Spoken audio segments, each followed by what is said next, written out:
Неожиданное заявление мэра Якутска Сарданны Аксентьевой об отсрочке выкупа акций республиканского предприятия «Водоканал» на 100 миллионов рублей прозвучало на планерке окружной администрации. По словам мэра, это связано с отсутствием финансов в бюджете столицы Якутии на решение текущих городских проблем. Партнерское соглашение между «Водоканалом» и городом Якутском было заключено в 2016 году. Его основной целью было не допустить банкротства муниципального предприятия «Теплоэнергия», оптимизировать управление городским имуществом и избежать повышения тарифов для населения.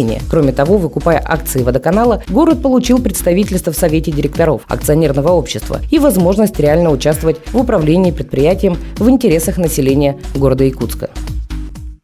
Выкуп акций был обговорен между правительством Республики Саха-Якутия и администрацией города Якутска в бытность Ишвайсена Сергеевича главой городского округа в целях неповышения тарифа на услуги водоканала.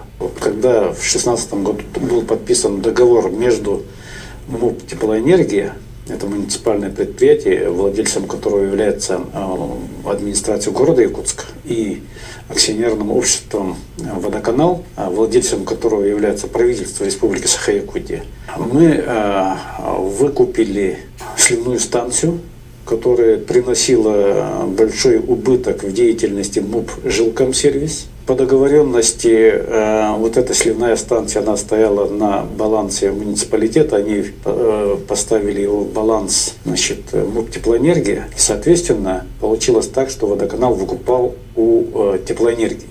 А для того, чтобы МУП «Теплоэнергия» посредством продажи вот этой сливной станции погасила 300-миллионный долг перед газовиками. В то время, Теплоэнергия стояла перед вопросом, вопросом банкротства или банкротиться, то есть Саха-Транснефтегаз банкротит, Теплоэнергия выкупает полностью, и активы городские они уходят.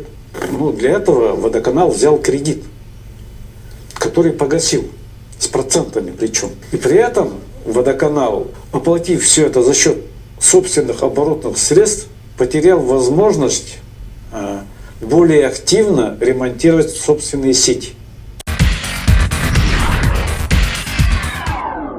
Это городской канализационный коллектор номер 1.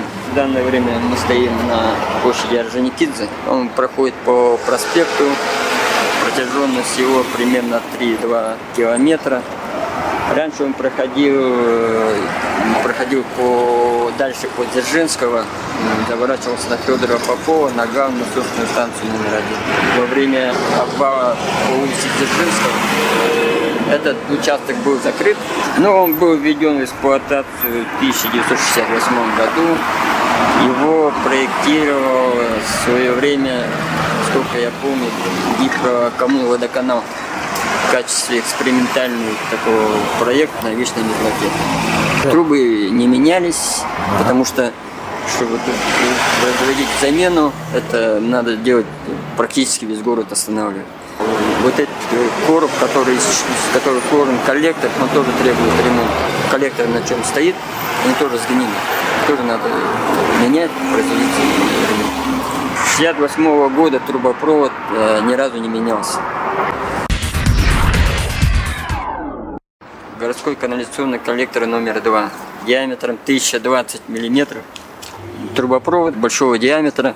От кварталов выходят сети и в этот коллектор приходят. Данный коллектор проходит по горканалу. Он продолжается от Каландарашвили до Сверлова.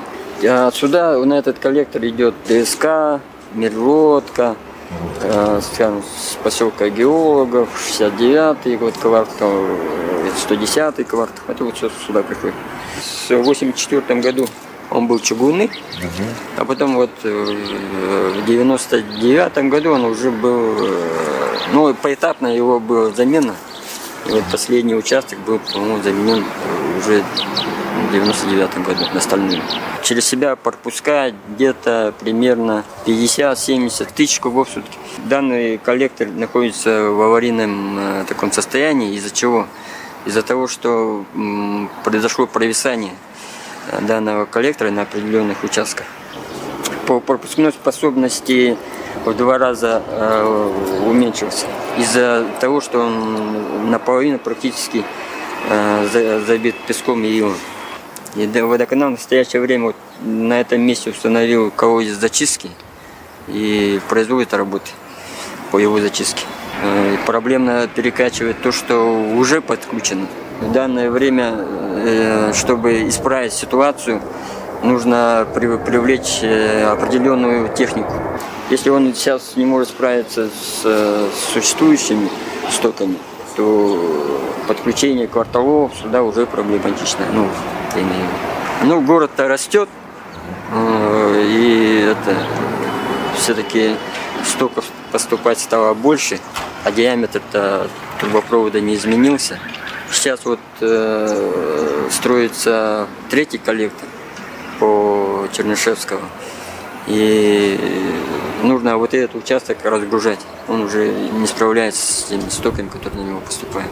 Если данный коллектор будет не в рабочем состоянии, то мы зальем стоками полгорода. И в итоге что получилось? Город заимел предприятие, которое уже встало на ноги. Теплоэнергия вышла из долговой ямы перед газовиками на 300 миллионов. МУП Жилкомсервис сбросила с себя ярмо содержания убыточной сливной станции. Чтобы восполнить вот эти 300 миллионов, или водоканал должен был или поднять тариф, или второй путь, вот на что мы согласились, на 3-4 года отсрочки платежей и планомерно там по 100 миллионов оплачивать. Была договоренность о том между правительством и муниципалитетом, как двумя собственниками, о том, что муниципалитет планомерно закупит в течение 3-4 лет, выкупит акции водоканала. И это бы принесло бы, муниципалитету рычаги, возможность управлять водоканалом. 100 миллионов в 2017-2018 году было оплачено, вернули. В 2019 году, в декабре, все-таки в январе настояли на том, чтобы 100 миллионов было заложено в 2019 год и 100 миллионов запланировали на 2020 год. Неожиданность состоит в том, что партнер водоканала, окружная администрация Якутска, просто поставил предприятие перед фактом, даже без предварительного уведомления, не говоря уже об обсуждении проблемы и поиске взаимоприемлемых решений. Водоканал принял свои производственные планы по ремонту и строительству сетей водоснабжения и канализации столицы Якутии, но заявление мэра Якутска поставило все под угрозу срыва. Мы имеем на сегодня финансовый разрыв. Почему? Потому что мы с оборотных средств, во-первых, взяли кредит и погасили его планомерно с оборотных средств, вот этот кредит. И мы имеем, конечно, сложности в ремонтной программе. Мы их планировали, использовать на замену труб, наших магистральных труб, использовать в проектных работах. Планировали, построив 3-й коллектор, разгрузить 1-й и 2-й коллектор. То есть они сейчас работают на износ, не начав строить 5-й водоузел,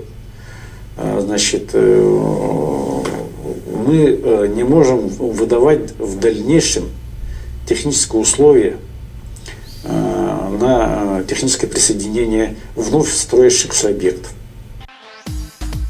В первую очередь это отразится на горожанах и на темпах развития Якутска. Чтобы строить и вводить в эксплуатацию новые дома, в том числе и по программе расселения аварийного жилья, новостройки должны быть подключены к системе водоснабжения и канализации. Но уже сегодня, без реализации планов водоканала, возможности инженерной инфраструктуры города подошли к пределам своих возможностей. При этом мэр Якутска своим заявлением говорит, что ей эту проблему проще забыть, чем решить. Однако от этого сама проблема никуда не денется и решать ее все равно придется. Но отсрочка отсрочка выкупа акций водоканала станет тормозом в уже в определенных планах правительства Якутии и городского хозяйства столицы республики.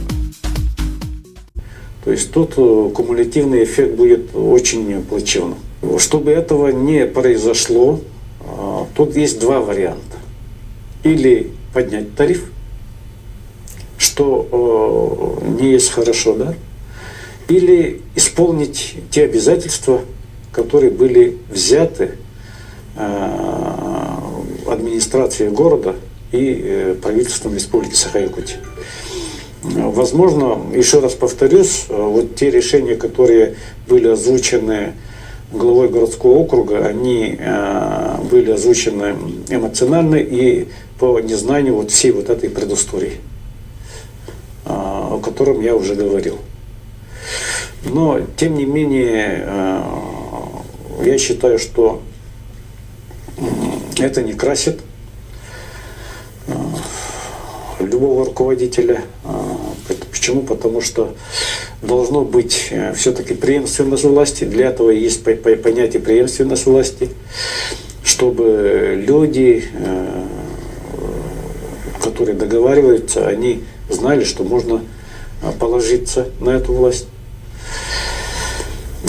Сейчас, если на самом деле вот это решение пройдет, то это будет очень таким негативным сигналом для всех, что договариваться с администрацией города Якутска невозможно.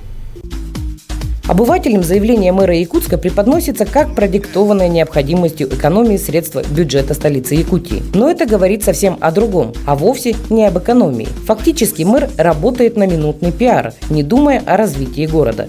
Ответственный руководитель ищет и, как правило, находит пути решения проблем, закрывает текущие долги города и выполняет свои обязательства. Но это, увы, уже не наш случай. Возникает закономерный вопрос, почему мэрия Якутска встала на путь конфронтации вместо взаимовыгодного сотрудничества.